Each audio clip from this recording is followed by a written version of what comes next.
Oh, this is Patrick. Patrick Pexton, it's Kim Berns calling from What's the Story? How are you, Kim? Well, Patrick, I don't know. I suppose after I talk to you, I can make a better assessment. How are things in Washington?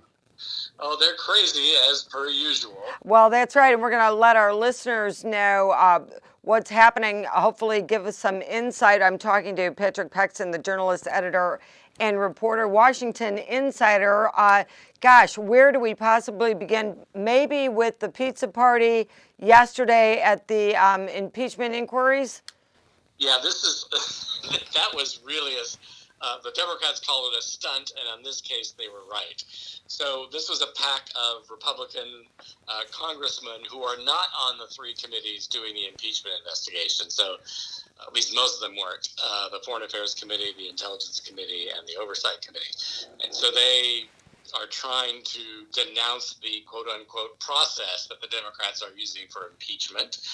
And they're calling this, this secret basement inquiry, which is a whole lot of nonsense because the Republican lawyers are in that room during these depositions. Republican members are in that room during these depositions. They're allowed to ask questions, the Republicans. The Republican counsel lawyers are allowed to ask questions. So to call this a being hidden from the American people is just completely ludicrous. Well, it's kind of funny. I mean, it's sort of like the icky kids who don't get invited to the party. I mean. Yeah, but it's even worse. I mean, the Republicans did this exact same process when they were investigating Benghazi. Most of the early investigative hearings and depositions were done in private, just like they're being done now, exactly, with Democrats in the room back then. There's really no story there. It was a stunt, just like the Republicans did. I hope some listeners remember 2001 when a bunch of Republicans stormed the hanging Chad counting process in Florida to intimidate them to stop. These are like little mild brown shirt tactics just to get headlines, get the TV cameras rolling, and to intimidate people from doing their jobs. Well, but also it caused major delays. It was hours and hours of time, and that was didn't resume until 5 hours later after the members bought pizza for themselves and for the press hanging out outside. The press did not partake, by the way. They didn't have the pizza. Good for them.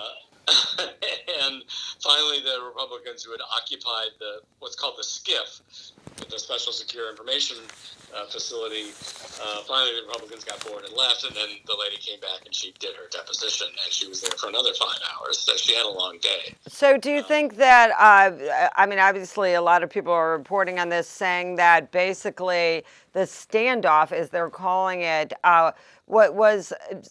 they did it because they're fearful that actually they're getting close to something on all the misdeeds of the president?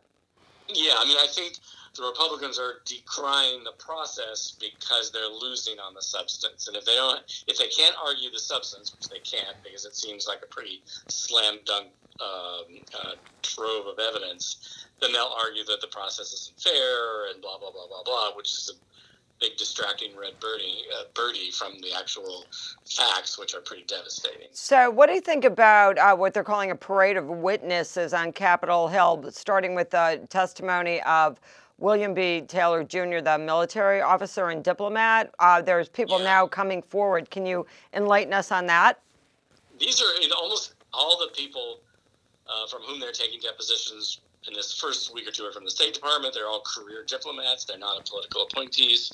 The ambassador to Ukraine was called out of his other job to go back to Ukraine after Trump fired the woman who was an excellent ambassador there. And he was brought on to take the ambassadorship to Ukraine and took it on.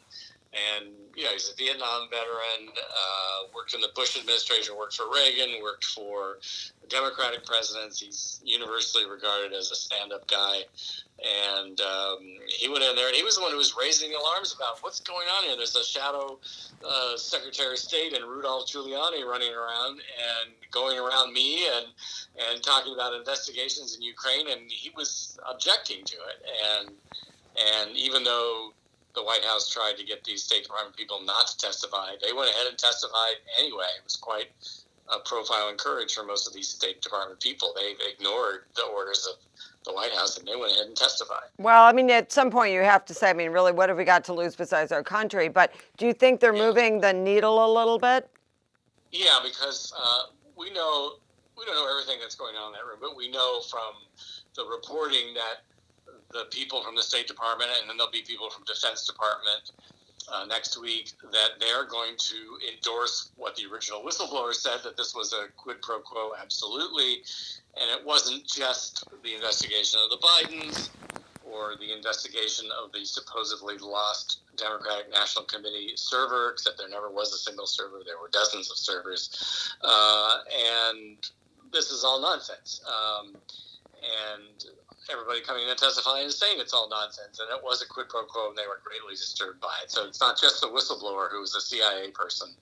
All these other people who were privy to this information know exactly what it was, and they were all greatly disturbed by it. So, I mean, the facts are there. Whether the Senate would convict the president in a trial, we don't know that. Right. Well, that really leads me. Yeah, I mean, that we need to talk about that, but it really leads me to the question, which I need to understand, the listeners need to understand, is clearly there is no ceiling for the bad things that someone can do in the presidency, because just this week, the lawyer to the president, not Giuliani, but the attorney who I'm forgetting his name, you may know it, who actually said that yes, it's true, President Trump could go on Fifth Avenue and shoot someone and nothing would happen. And Trump himself had said that. Now, to quote Sarah Silverman today, that's just batshit crazy. Where does it end if the president can really go on Fifth Avenue and shoot somebody and it doesn't matter? Yeah, that is the argument his lawyers are trying to make. It's the same argument that our esteemed Attorney General William Barr tried to make in the document he used to sell himself as the next Attorney General. They believe in this unitary executive, they call it, that basically the president has unlimited powers and you can't get at him while he's president. You can get him after he leaves office, you might be able to prosecute him, but you can't touch him while he's president. And I don't think any reasonable lawyer who's an expert in constitutional law believes that.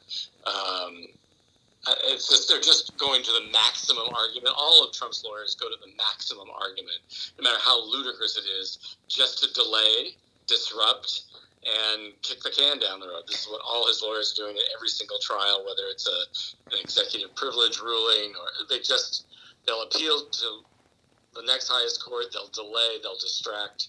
This is his legal strategy. He's done it way before he became president. He's doing it again now. So it doesn't matter how outrageous the argument is or how many times on appeal the courts say that's ridiculous. It still delays the process. It postpones judgment.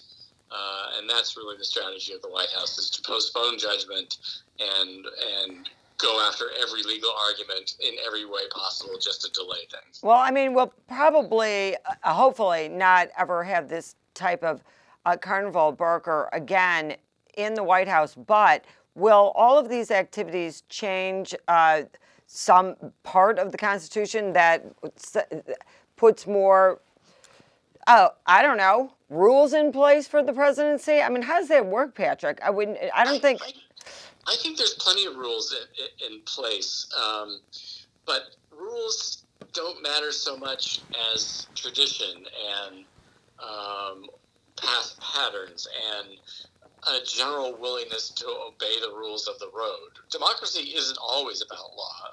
Yes, we are a country of laws and we are ruled by laws, but it's also about tradition and culture and willingness to conform to the long decades that we've been a country. Trump doesn't believe in any of that. Right. He'd just soon tear everything down. I mean, the impeachment clause is very clear in terms of this is a political act. Going to trial in Congress is by nature a political act. It is a political body, the Congress. And the framers knew that. They said, okay, if you're going to really remove one of these guys from office, in some ways it has to be a political trial because that's the only way to do it. Mm-hmm. So it is a political process. Alexander Hamilton wrote very coherently about this in the Federalist Papers. He said, it could be that anybody who's brought up on impeachment charges and goes to trial in the Senate, then it will just be a numbers game, and whoever has the majority party will win the argument, regardless of the facts. But even Hamilton made the point that even if that's the case, surfacing the facts of a criminal act or of a high crime and misdemeanor is worth it for democracy to show how bad a behavior can be, and that it's worth trying to punish, even if you don't in the end. Well, I agree. I agree completely. But I don't think we've ever seen a wizard of this sort who is able to take the worst deeds and say, "You're right. So what? What are you going to do?" No, he has Trump has two defenses. Stonewall, withhold, delay, postpone, appeal, and the other one is, yeah, I did it. So what? Everybody does it. And that arouses enough confusion in Americans who don't follow every little wrinkle of this. Say, well, yeah, he's right. They're all corrupt. All politicians are corrupt. He's no more corrupt than the others. Those of us who cover government know that's not the case. Some people are way more corrupt than others. Yep. Some aren't at all corrupt. They're actually totally decent, trying to do a good job. People in both parties. But that kind of believes in none of that. He doesn't honor any of that. He doesn't care about tradition. He cares about winning, and he cares about disruption, and he cares about his standing among his people. That's all he really cares about. Well, and then, of course, we need to talk about Mick Mulvaney and the fact that he literally said, this is it, get over it. Yeah, I think the president sent him out to do that. I don't think he made a mistake. I think the president sent him out to say exactly that. Right. It's part of their two-pronged defense. Oh, yeah, we did it, get over it, so what? Everybody else does it. Biden did it, we all do it, there's nothing wrong with it. I think he sent him out there specifically to make that point. I don't think he made a mistake. It's just that they tried to pull it back because it was so... the senators, Republican senators in the Senate thought, you can't go and do that. You can't admit to the quid pro quo. Right. So they had to try to walk it back. I don't think it was intentional. I think the president wanted Mick Mulvaney to go out and say exactly that. Well, you can't touch us. I mean, that's all they're saying. I mean, you can't touch us. Exactly. And corrupt. They don't care. And the same thing. I mean, talking about the whole summit at Doral and Miami, the G7, and how then Mulvaney he said, well, really, in the end, he's really just a hotel guy. And it's like, okay, but here's the deal. Right now, he's not supposed to be. He's still in the hospitality industry. I mean, it's priceless. It is, actually. And so, go ahead. Today that it's a little bit more than a rumor, but there's some reporting in the Washington Post today that the Trumps might try to sell the Trump Hotel here, which is directly across the street from me, which I'm looking at right as we speak. They might sell the Trump Hotel here in D.C. Is that the one that was the post office? Yeah. Yeah. I mean, really. It's a beautiful facility. It's a gorgeous building. Yeah. Inside and out. The Trumps really did renovate it it's actually pretty on the inside, even what they did to it. But they may... it's really, they have the management contract of it. They don't really own the building, but they have rights to the lease to the building. Right, because it's really a government building, technically. Yeah, it's technically a government building, which is why they had to go through the General Services Administration, and that's all very fishy too. But anyway, they might sell it. Well, you know what? That would be interesting. Or of course they could just do it for more publicity too. Put it out there, put it on the market. There was an interesting to the editor letter in the Times the other day, and they entitled it "Phony Emoluments Clause," where the president, when he was defending the use of his own resort, this gentleman who's an anthropologist wrote that is. President Trump's criticism of the phony clause is a new addition to his anti-democratic political lexicon. Besides fake news, the country now has fake constitutional norms. So you can go read the emoluments clause. It's there in black and white in the Constitution. The founding fathers wrote about it. George Washington was very supportive of the emoluments clause. He was very fearful that Americans could be, especially when we were a young country. George Washington wrote that we could be greatly influenced by one of these bigger powers, Spain, France, England. So they were very insistent on having it in there. George Washington was a big believer in the emoluments clause. but Trump just declares it phony. Well, I know, but do any of these supporters, I mean, obviously everybody who, is a shameful senator supporting this is just doing it to cover their own rear ends because they, maybe want a job later. But it's unbelievable that this could just be at his arbitrary discretion. That nobody would realize that who's supporting this. Yeah, I mean, I think this is a losing argument, though. I mean, after a while, even your most, diehard Trump supporter probably has a copy of the Constitution on their bookshelf and can look it up themselves. I mean, it's there. It's not nothing phony about it. But that's what's so hilarious about it. I mean, it's just, we're also supposed to be such idiots. And talking about idiots, you have to give us the latest on Giuliani. I mean, I was reading yesterday that he has some friends who invested in the cannabis industry here in America, and he was helping them out. I mean, where has this man not gone? What's happening? And he has ties to Bahrain, the Middle East country, and he's we don't know yet, but he could end up being indicted. And this was Rudolph Giuliani, the great crime-fighting mayor of New York City. So that would be the irony of ironies. Except for that, you tie your good fortune to Trump, you're going down. I'm telling you. You're going down. Yeah. I mean, look how many people have gone down who tied their fortunes to Trump, and there'll be more coming. I mean, yep. That was probably his stupidest mistake. You don't want to tie your star to Donald Trump. Right. Big danger. Well, no, it's true because it's never about you. It's always about Donald. So, and what about his children? I haven't heard anything forever from Ivanka. Obviously, her whole thing about supporting women's rights. I mean, what the heck? Haven't heard a word about that. I don't even know where's Jared? Are they on vacation? What are they doing? No, they're here. Both Jared and Ivanka are here. In fact, they're having a 10th wedding anniversary party out at Camp David this weekend. Oh, egads. And there's a little bit of controversy around that, although that's probably, if you're going to have a controversy, that's the least of your worries. That's nothing. I mean. Yeah, so they're having a party at Camp David this weekend. That's all fine. The other thing that people we in the national news don't focus on it, but Eric Trump and then Donald Trump Jr., they are big fundraisers on the Republican dinner circuit. They are out there all the time. Donald Trump Jr.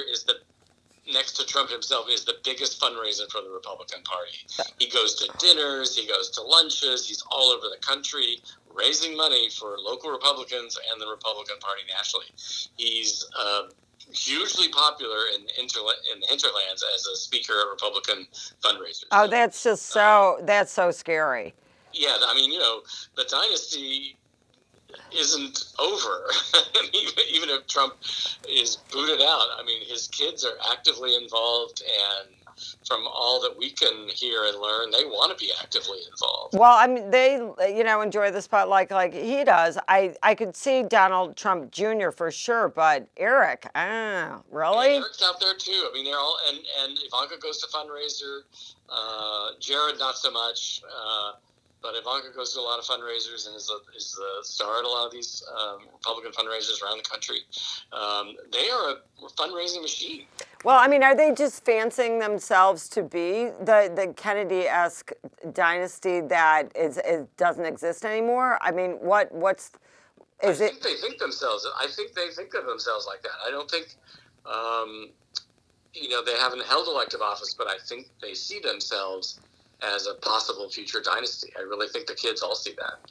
Right. Well, I mean, I think that they also feel, and it's true and it's worked, is that in those particular positions of power, you're manipulating the media, you're still running your businesses, obviously, like you're doing. It's just another layer. Yeah, and it's just more publicity for the Trump organization, the Trump hotels, and right. the Trump condos, and everything else. Right, exactly. And, I mean, even if most of the country understands what Donald Trump has really done, do you think those kids can still succeed at this business? I mean, it doesn't matter to, I know, a certain group, but really, Patrick? I think time will have to tell on that one. They're certainly popular among Republicans around the country, and not just in the big cities.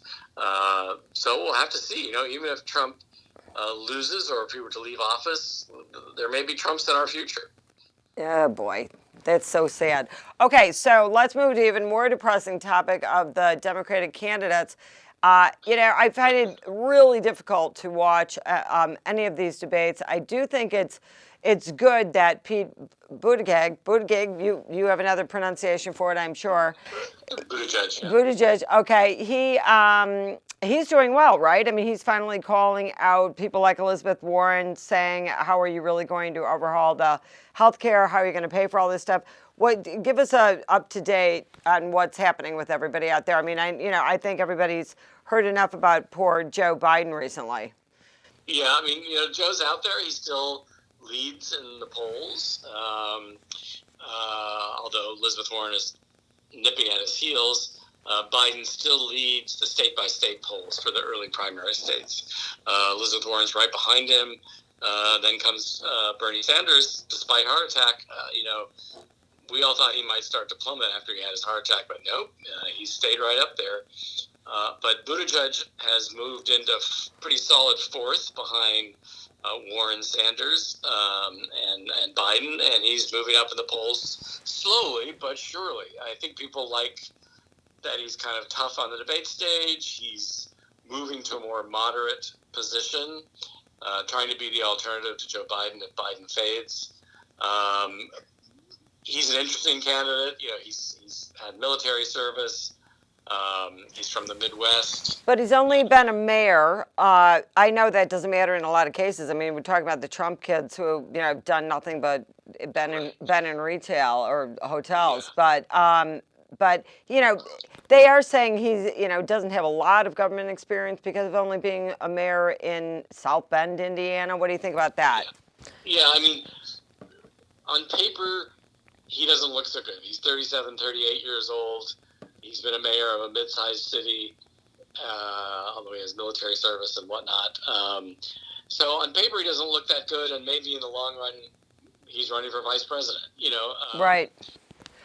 But I don't think it's such a bad thing to have a young man, if he's a smart man, if he's a sensible person. And again, he's somebody who is moving to the center on a lot of the significant issues and focusing on, the climate change and things that people can understand. And I think he's quite sensible. I think he's quite sensible too, and he almost always comes off well in the debates. He hasn't really had an off debate, I don't think, all the way through. And he's different, and he's gay. It's interesting. He's an interesting person. He's done lots of different things, even at a young age, and had to struggle to come out and be honest about his sexuality, and he did that, and yet still served in Iraq and Afghanistan. I mean, he's kind of an impressive figure. Right.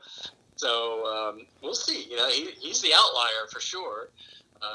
Well, I just wonder if Joe can weather the storm after all this. I mean, I don't know. Does it matter in the end what Hunter did? I mean, as long as Joe wasn't, a quote accomplice. I don't think I don't think they'll find any evidence, even if the FBI looks at it closely, that Joe was involved in any of this. I think Hunter Biden was not very smart to join the board of a Ukrainian company and a Chinese company, and he's clearly trading off his father's name, and that's dumb. And if I were Joe Biden, I would have said, "Oh, Hunter, just resign from these boards and go off and get a real job." But Joe didn't do that. But I don't think you'll find anywhere where Joe did anything corrupt in Ukraine or anywhere else. I think just not going to find it. No, I think Joe's biggest problem is that he's kind-hearted and he's had a sad family situation, and he's been soft on his kids, and he had a fairly troubled kid in Hunter, and he let it roll. And he let it roll. I think that's totally right. And if he's guilty of anything, he's just guilty of being a parent that cared too much, and it's a darn shame. But that's the legacy of losing, a wife and another child, and I mean, it's all that. Yeah, it is a legacy of that. I think anybody with a bone of compassion would see that. And Biden's a very compassionate man. He has a lot of his supporters are real loyal. He's very active and has been active in the domestic violence arena for decades. He's actually, he really got the Violence Against Women Act really through Congress, and there are women of the kind of Hillary generation and even just below who are totally faithful to him because of all the things he's done for women, even if he sometimes is a little creepy with his hands or his language. That's like the old style. I don't know, But he's very chummy. That's who he is. He's a chummy guy. He's like a softie on the inside. But and I think that he should play that domestic violence card because it's such a big, it's such a big issue still. I mean, it's especially with everything with #MeToo. So let's go ahead. He hasn't really talked about that much, but he was deeply involved in that, and he goes around and raises money for domestic violence shelters. I'm surprised some of this hasn't come out. It really should because boy, really people, people would really jump on that. Here's something positive. So what about? As our last topic here today, what's really going on in Syria? Are there any heroes in this story? And in the end, are the Kurds going to survive? Is Turkey really hitting peace talks? What's going on? I mean, this is really a shift. I mean, Turkey is a member of NATO. Turkey is one of our allies and has been for 50 years, and we've had close ties to Turkey going way, way back. But Erdogan, the president of Turkey, is a very different fellow. He's very much like Trump. He's a megalomaniac. He's practically president for life because he changed the Turkish constitution. Oh no! No, he's bad news, and Turkey has been frustrated for a long number of years because the European Union wouldn't let Turkey into the European Union. We supported Turkey's bid for the European Union. The Europeans said, no, we don't want those Muslims in our union, and they've always rejected it. Turkey got very frustrated over time with that, so did Erdogan, and I think we're reaping a little bit of that now. Plus, the Russians are really smart. The Russians have been trying to woo the Turks for a good number of years, a decade at least, and that's beginning to pay off. They bought a Russian anti-aircraft system, which we said we would sanction them for, but we haven't yet.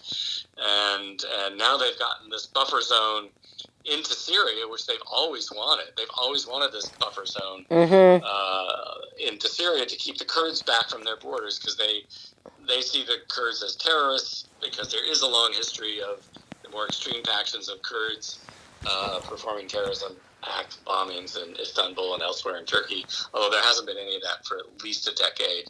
And the Turks, Erdogan uses this as his kind of, these are these ethnic, terrible, bad Kurds, and he whips up the population by doing that. So now he's got a 20-mile buffer zone going over 100 miles to keep the Kurds away from the Turkish border, which is something he's always wanted. And the other thing is, in Turkey's defense, Turkey took more refugees from Syria and Iraq and that whole area during the Syrian civil war than any other country. More than 3 million people they took in as refugees, who were all mostly Syrian, some Iraqis, and they all moved to Turkey, and Turkey built houses for them, and a lot of them become Turkey. I mean, they took on way more than even Germany or any of the other European states, and Turks resent that in some way because they've never really been compensated for it, and never really been praised for it. But there's a huge number of Syrian refugees living in Turkey, and Turkey wants to send them back. And the way to send them back is to settle the Syrian civil war, have one side win. In this case, it's al-Assad who will win, and that way they can deport these Syrians that have been living in their country for 5 years. And then they're just deporting them back to Syria, is what you're saying. Yeah, they want to send them back to Syria. Right. And the only way you can send them back to Syria is to settle the civil war in Syria, because otherwise they'll just go back and be refugees again. So what? That's another thing. I think Turkey, Erdogan, has said, "Oh crap, let's just settle the civil war. We'll let the Russians and Syrians take it over and get rid of the Americans, and that headache on our doorstep will be solved." Right. Well, I mean, it's sort of interesting because, Trump's argument about this whole situation is something that anybody would say who doesn't know anything about anything, which is, we got nothing to do with this. Right. Yeah. And there's a good percentage of Americans who. I get that. I get that. Yep. I understand that. It's not just Donald Trump who would like this. There's a lot of Americans who say, let's just get out of there. It's right. a mess. Right. So, he has some support there. Yep. Well, and also, unless you really understand, the minutia of this whole thing, it is common sense that your reaction would be, what are we doing there? Yeah, well, the thing that why some of these senators were upset and members of the House too is that we have supported the Kurds going back to Saddam Hussein in Iraq, and the Kurds, there's a lot of Kurds. They stretch through Iran, through Iraq, through Turkey, and through Syria. Ethnically, there's a lot of Kurds, hundreds of thousands, and we have been by their side, and they do. They believe in they're a sect of Islam, but they believe in equal rights for women, and they have elections in Iraq, and they've had elections in the areas of Syria that they held. I mean, they are kind of our natural allies in terms of they are Democrats, small d Democrats, right? And they believe in equality for women, which is unusual for some of the Muslim faiths there. Absolutely. And we've screwed them a number of times, and here we are screwing them again. And I think that's why so many senators who backed the Kurds over many years were so upset. It's also why the military is upset. The military has inside the Kurds during the operations against Saddam. And in fighting ISIS, Kurds were our number one allies in fighting the Islamic State and ISIS in Syria and Iraq. They were there serving alongside American troops. Most veterans of Iraq that you talk to, they have all had good experiences with the Kurds. And so they see it as kind of a betrayal. Right. Well, I don't know what happens next. I mean, is there any answer? I mean, you're waiting for the troops to come back?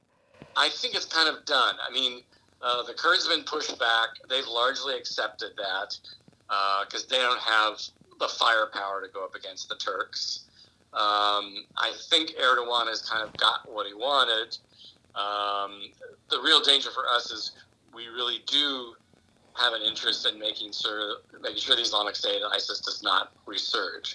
But so do the Russians. The Russians don't like ISIS or the Islamic State either because they have their own problems with that in their own country. Right. So probably this will hold. Probably we are where we are. The Kurds will have to pull back. The Turks will occupy that strip. Syrian President Assad will win the civil war, and the Russians will back him, and that will be the new status quo.